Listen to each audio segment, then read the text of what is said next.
টুলু সরকার নিজের ব্রিজ নিজেই ব্যক্তিগত উদ্যোগে ব্রিজ তৈরি করছেন। কেন? ডাম্পার যাতায়াতে অসুবিধে হচ্ছে, তার গাড়ি যাতায়াতে অসুবিধে হচ্ছে, তার চোরা কারবারে অসুবিধে হচ্ছে, বালি পাচারে অসুবিধে হচ্ছে, কয়লা পাচারে অসুবিধে হচ্ছে। টুলু সরকার একটা নিজেই ব্রিজ বানিয়ে ফেলছেন তিলপাড়ার কাছে, তিলপাড়া ব্যারাজের কাছে। টোলবাজির ছকে অনুমতি ছাড়াই ব্রিজ করছেন। টোলবাজির ছকে অনুমতি ছাড়াই ব্রিজ গড়ার চেষ্টা, তিলপাড়া ব্যারাজের কাছে ব্যক্তিগত সেতু তৈরির চেষ্টা। ব্যক্তিগত সেতু ভাবা যায় কতটা বেপরোয়া, কতটা বেয়াদব হলে পরে যেন বীরভূমে এইরকম ভাবে সরকার, আলাদা সরকার চলছে একটা জায়গায় এবং সেখানে ব্রিজ বানাচ্ছেন তিনি। জাতীয় সড়ক বন্ধ, তাই টুলুর খাদানে কি করে যাবে লরি ডাম্পার? টুলুর চোরা কারবার চলবে কিভাবে? পাচার কারবার কিভাবে চলবে? ময়ূরাক্ষীর কাছে সেতু করার চেষ্টা করেন টুলু, কংক্রিট সিমেন্ট এনে ব্রিজ তৈরির তোড়জোড়। সেই সময় আমরা কথা বলেছিলাম টুলুর সঙ্গে, অর্থাৎ নাজিমের সঙ্গে। কি বলছেন নাজিম? তিলপাড়া যে ব্রিজ, এপ্রিল থেকে যান চলাচল বন্ধ আছে। পুরন্দরপুর পার্ক দিয়ে গাড়ি যাচ্ছে। আমাকে বলেছে এবং ঊর্ধ্বতম প্রশাসন আছে বলে আপনারা থেকে এটা করে দেন, এবং কাজলকে বলেছে যেহেতু 9 জন লোকাল লোকের জায়গা আছে তাদেরকেও সঙ্গে নিয়ে এটা বানিয়ে দিচ্ছে। এটা বানাইতে 4 থেকে 5 কোটি টাকা মতন খরচ হবে, একদম উন্নত মানের হবে। আমরা টার্গেট নিয়েছি মোটামুটি 15 দিনের মধ্যে চালু করে দেবো। তখন বিরাট দম ব্রিজ তৈরি করে ফেলছেন, বলছেনও আবার সাংবাদিকদের সামনে। ব্যক্তিগত সেতু তৈরি করছেন বীরভূমে যেন টুলুই সরকার। 15,000 কোটি টাকা টুলুদের কালো কারবারে 15,000 কোটি টাকার রাজস্ব ক্ষতি হয়েছে। এই 15,000 কোটি দিয়ে কত কিছু করে দেওয়া যেত জনগণের কল্যাণে। সেতু গড়ে সরকার, সেতু গড়ে সরকার আর সেতু গড়ছে টুলু। আমাদের প্রতিনিধি আবির ঘোষালের প্রতিবেদন।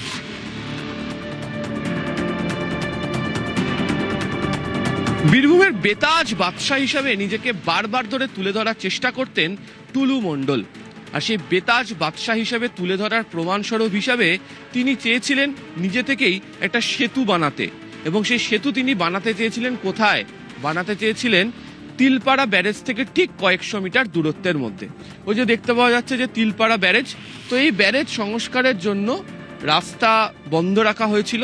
রাজ্য সরকারের তরফ থেকে পরিকল্পনা করা হয়েছিল বিকল্প রাস্তা দিয়ে গাড়ি ঘুরে যাবে, আর ছোট গাড়ি বাইক যেগুলি রয়েছে তার জন্য রাজ্য সরকারের তরফ থেকে নদীর ওপর একটা কজওয়ে বানিয়ে দেওয়া হবে হিউম পাইপের ওপর দিয়ে, যেটা সাধারণত হয়ে থাকে। তবে টুলু মণ্ডল তাতে রাজি ছিলেন না। তিনি চেয়েছিলেন এই বীরভূমে এই তিলপাড়া ব্যারেজের কাজ দিয়ে একটা সেতু তিনি তৈরি করবেন, এবং সেই সেতুর জন্য নাকি খরচ হবে 5 কোটি টাকা। এই যে দেখতে পাচ্ছেন এই যে ব্লকগুলি এখানে রাখা রয়েছে, সেই সেতু নির্মাণ করার জন্য এই সমস্ত ব্লকগুলিকেও তিনি এখানে নিয়ে চলে এসেছিলেন, এবং তার পরিকল্পনা ছিল এই সেতু যদি তিনি নির্মাণ করে নিতে পারেন তাহলে খাদান অংশে বীরভূমের যে সমস্ত ট্রাক্টর চলাচল করে তার মধ্যে অধিকাংশই তার সমস্ত কিছু এখান দিয়ে যেতে পারবে, ফলে তার ব্যবসার কাজে কোনো ধরনের বাধা আসবে না। এবং প্রত্যেক দিন যেই সমস্ত গাড়ি যাতায়াত করবে তাদের কাছ থেকে প্রত্যেক দিন তিনি 220 টাকা করে নেবেন বলে পরিকল্পনাও করেছিলেন। তাতে প্রায় প্রত্যেক দিন 4-4.5 লাখ টাকা করে আসতো, মাসে আসতো প্রায় 4,30,00,000 টাকা, এবং 5 মাসের মধ্যে প্রায় 21 কোটি টাকা হয়ে যেত। সেতু তৈরি করতে তিনি বলেছিলেন 5 কোটি টাকা খরচ হবে, আর 5 মাসে তিনি আয় করে নেবেন 21 কোটি টাকা। কেন এই অতিরিক্ত অর্থ তাহলে কোথায়, কিসে কাজে লাগাতেন? নাকি তার নিজের পকেট ভরানোর জন্য? নদীর ওপর যদি কোনো ধরনের সেতু তৈরি করতে হয় তাহলে সরকারের তরফ থেকে অনুমতি নিতে হবে। শুধু অনুমতি নেওয়া নয়, সরকারের তরফ থেকে টেন্ডার ডাকা হয়। এছাড়া এই ধরনের সেতু তৈরি করার ক্ষেত্রে দেখে নেওয়া হয় যে জমি কারা দিচ্ছেন, বা নদীর জলের যে স্বাভাবিক গতি বা প্রবাহ তাতে যাতে কোনো বাধা না আসে। একাধিক বিষয় সংযুক্ত থাকে। কিন্তু তিনি তো ছিলেন বেতাজ বাদশাহ, তিনি তো নিজেকে মনে করতেন তিনিই প্রশাসনের সর্বময় কর্তা। ফলে সে কারণে তিনি তিলপাড়া ব্যারেজের কাছে ব্যক্তিগত মালিকানায় নিজের নামে একটা সেতু তৈরি করার পরিকল্পনাও নিয়ে ফেলেছিলেন। যদিও সে স্বপ্ন বাস্তবায়িত হয়নি, কিন্তু তার সেই স্বপ্নের স্মারক হিসাবে এখনো পর্যন্ত এই নির্মাণ সামগ্রীগুলো রয়ে গিয়েছে তিলপাড়া ব্যারেজের ঠিক কাছেই। ক্যামেরা অসিত দাসের সাথে আবির ঘোষাল, নিউজ 18 বাংলা। আবির, কেন তিনি নিয়ম মানবেন?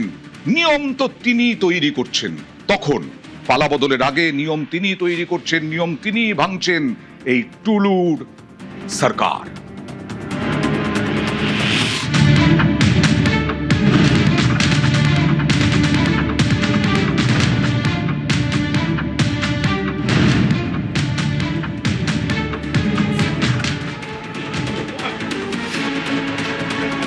এই ব্রিজ তৈরিতে কি কি নিয়ম, আবার নিয়মের কথা বলতে হচ্ছে, কারণ কি করে বেনিয়ম করলো এই টুলু। দেখুন, নদীগর্ভে কোনো কোনো নির্মাণের ক্ষেত্রে নদীতে অস্থায়ী সেতু বা কজওয়ে নির্মাণ করা হয় ছোট গাড়ি বা বাইক চলাচলের জন্য, ভারী পণ্যবাহী গাড়ি চলাচলের জন্য এটি হতে পারে না। নির্মাণের ক্ষেত্রে প্রথমে সরকারি ইঞ্জিনিয়ার ও বিশেষজ্ঞ দলকে পরিদর্শন করে রিপোর্ট তৈরি করতে হবে। 3 নম্বর নিয়ম কি, রিপোর্ট অনুযায়ী সরকারি বিজ্ঞপ্তি দিয়ে টেন্ডার বা ই টেন্ডার, যেটা আবির বলছিলেন কিছুক্ষণ আগে। এবং 4র্থ নিয়ম কি, সেতুর মানচিত্র তৈরি করে সংশ্লিষ্ট সব দপ্তর থেকে অনুমোদন নিতে হবে। ব্রিজ তৈরি করা অত সোজা? নিরাপত্তার ব্যাপার আছে ব্রিজের। সেতুর আশপাশের রাস্তা নির্মাণ হবে ব্যক্তি মালিকানাধীন জায়গায়, সেই জমির মালিকদের কাছ থেকে লিখিত ছাড়পত্র নিতে হবে। এই অস্থায়ী সেতু নির্মাণ করতে 5 কোটি টাকা খরচ ধরেছিলেন তিনি, কিন্তু তার মধ্যে নাকি একেবারে 5 মাসের মধ্যে 21 কোটি টাকা তুলে নেবেন। পার্থপ্রতিম বিশ্বাস, স্ট্রাকচারাল ইঞ্জিনিয়ার, এই নিয়ম বেনিয়ম নিয়ে কি বললেন দেখুন। নদীর উপরে সেতু যদি তৈরি করতেই হয়, সরকারের অনুমোদন প্রয়োজন এবং প্রত্যেকটা নির্মাণের কিছু বিধি রয়েছে, সেই বিধি মেনে নির্মাণ করতে হয়। না করলে সুরক্ষার ঝুঁকি থাকে। এক্ষেত্রে যদি বেসরকারি সংস্থাকে সেতু নির্মাণের দায়িত্ব দিতেই হয়, তাহলে ইন্ডিয়ান রোড কংগ্রেসের যা বিধি আছে সেই বিধি মেনে এই ধরনের নির্মাণ করা উচিত। ফলে এখন সরকার যদি তার দায়িত্ব ছেড়ে দেয় এবং একদল বেসরকারি উদ্যোগপতিকে ছেড়ে দেয়, সেক্ষেত্রে দাঁড়িয়ে সেই নির্মাণের মান, নির্মাণের সুরক্ষা, কোয়ালিটি, এটা নিয়ে তো প্রশ্ন উঠবেই।